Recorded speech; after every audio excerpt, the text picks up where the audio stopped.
The movie starts as two modern-looking black men in their fancy underwear are being sold off at an auction. They are chained by their necks, and it appears as if the place is a slave market. Following this, the movie goes back into a flashback where it all started. It revolves around two estranged half-brothers, Regis and Joel Grossdeezer from the West Indies, who lead completely different lives. Joel is a monoracial black man fresh out of prison after serving time for stealing an old woman's purse. Currently, he lives with his mother and his 9-year-old daughter.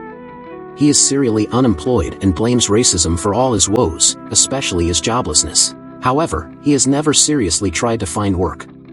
On the other hand, Regis is a biracial man. He is married to a white woman and has a 9-year-old daughter with her. He lives in an affluent town and is well integrated into the upper-class society. Regis is employed at the local town hall and works as an assistant to the mayor. One day, Regis receives a call from his uncle, informing him that his father is dying and it is the old man's final wish to meet all his children. However, Regis pays no regard to his deadbeat father as he was not around when Regis was a child. He then proceeds to have dinner with his family, but his crazy wife threatens to get laid with other men if he does not pay his father one last visit. Left with no choice, he reluctantly agrees. The next day, Regis takes a flight to his hometown, where his father resides. At the airport, he runs into Joel, who has also come to see their father. The brothers, who have been out of contact for more than a decade, put their differences aside and hire a taxi together. They catch up in the taxi on the way to their father's home. Regis tells Joel everything about his successful life while the latter lies to cover up his failures out of embarrassment. Upon reaching their father's home, they are introduced to their aunt and several half-sisters. Turns out that their dad ventured throughout the world and had relations with countless women. This explains why Joel and Regis have different skin colors. The old man's eyes light up when he sees his only two sons before him. Before dying, he tells Regis and Joel that they will inherit a great treasure. This excites the brothers, and they eagerly wait to hear about the treasure. However, to their dismay, all they receive as inheritance is a document of emancipation of their ancestors. This document was handed over to a few slaves by their owners for some extraordinary work or act.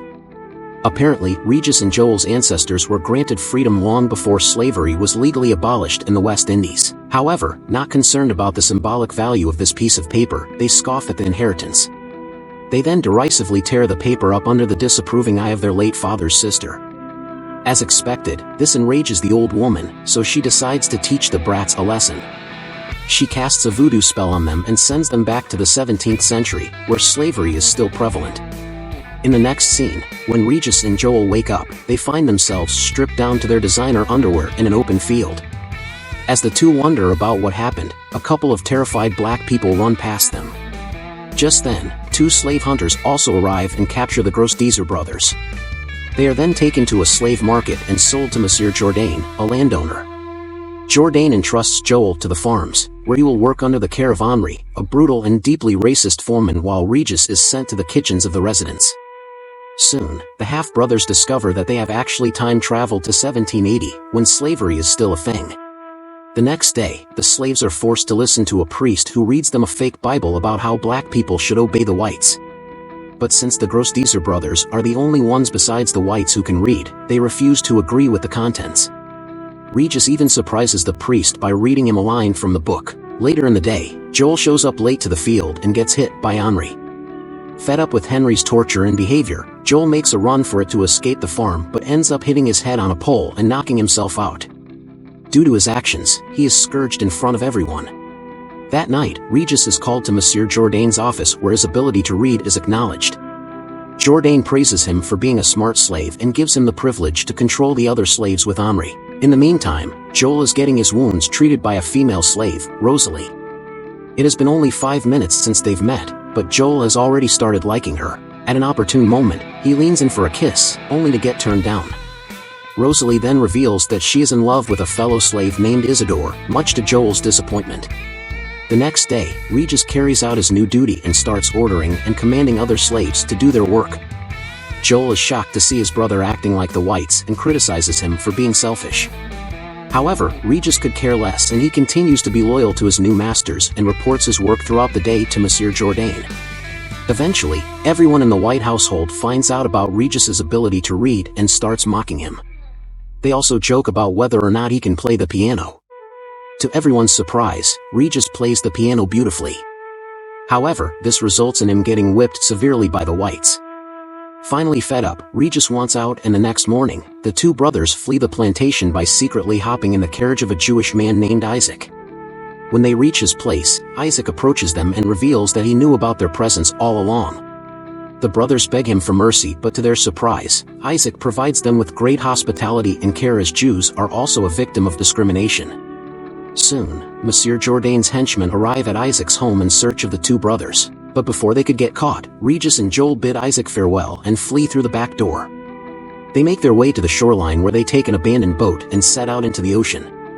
Comically, they cross paths with a ship that is used to transport slaves to auctions and are caught and imprisoned.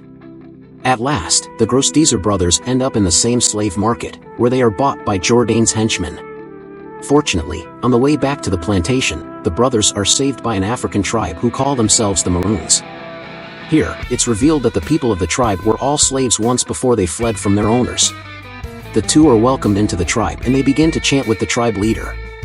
However, Regis, who himself is married to a white girl, refuses to chant when the Maroons talk about killing the whites. This enrages the tribe and they quickly turn on the brothers, but fortunately, Regis and Joel manage to outrun the tribe and reach safety. The next day, the two find themselves in an unknown place where they see their aunt, who cast a spell on them. The brothers soon realize that it was she who was responsible for sending them back in time. They plead with her to remove the spell and mention that they will do anything for it. Initially, the old woman refuses, but when the brothers keep pleading, she gives them a hint. She tells them that the only way for them to get back to the present is to reach the plantation again and reunite their ancestors, Isidore and Rosalie. She also tells them to rectify the error without elaborating any further. Before disappearing, the woman leaves behind her special pipe and instructs the brothers to smoke it when they have successfully completed their mission. As the two are brainstorming ways to tackle the situation, Joel suddenly remembers seeing what seemed like Isidore having oral intercourse with another man. He has also recorded a video of the incident on his phone and shows it to Regis. The two brothers then become convinced that Isidore is homosexual and they mistakenly believe that this is the error that they are supposed to fix. In the next scene, Joel and Regis return back to the plantation. They try to negotiate with Monsieur Jourdain on their punishment, but it doesn't work out for them. Instead, they get branded with a sigil of the plantation. They then return to their huts and begin to plan their course of action. Meanwhile, inside the mansion, the whites are celebrating the wedding party of Monsieur Jourdain's daughter. Taking this as the perfect distraction, the brothers organize a party of their own for the slaves. They secretly steal a barrel of rum from the distillery to intoxicate and to activate the romance between Isidore and Rosalie. However, their plan hits a roadblock when Regis spots Joel making out with Rosalie due to his infatuation with her. Afterwards, the two brothers improvise and physically help the couple have intercourse as they are asleep. Once this is done, they are convinced that their mission there is accomplished. Believing that they can go home whenever they like, the brothers decide to take revenge on the whites. They make their way into the mansion, armed, where they humiliate everyone. Joel kisses the daughter of Monsieur Jourdain, whereas Regis starts damaging furniture and even slaps a white man. All of a sudden, Henri barges in the room with a gun and threatens the brothers. Still, Regis and Joel show no signs of fear and proceed to use the pipe. Unfortunately, when they smoke it, nothing happens.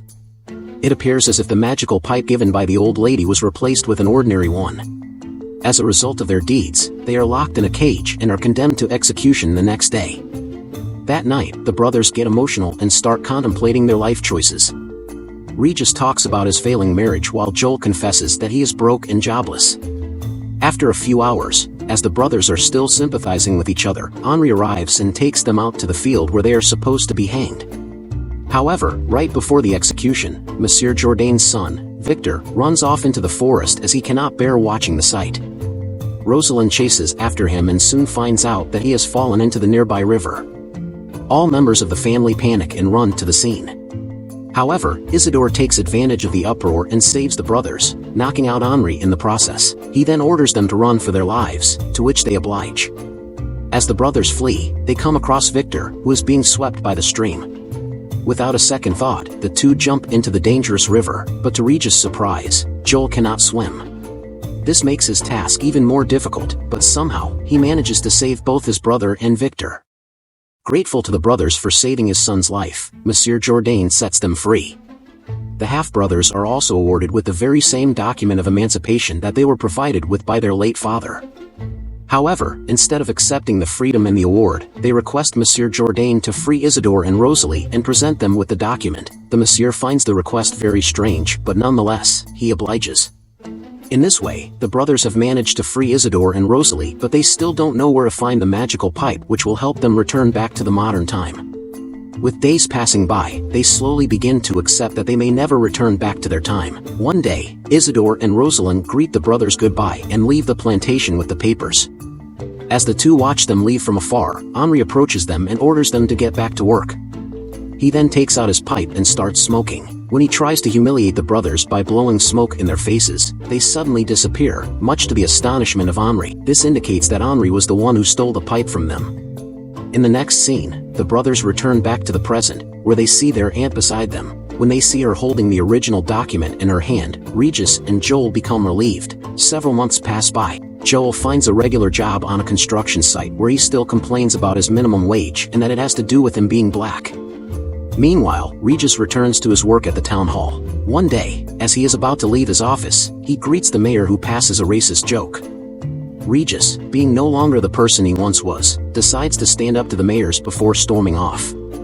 The scene then cuts to Regis and his wife along with Joel and his mother chatting in Regis's living room. The two agree that the adventure they had brought them closer as a family, but an argument between their respective daughters leads to the tearing of the document of emancipation.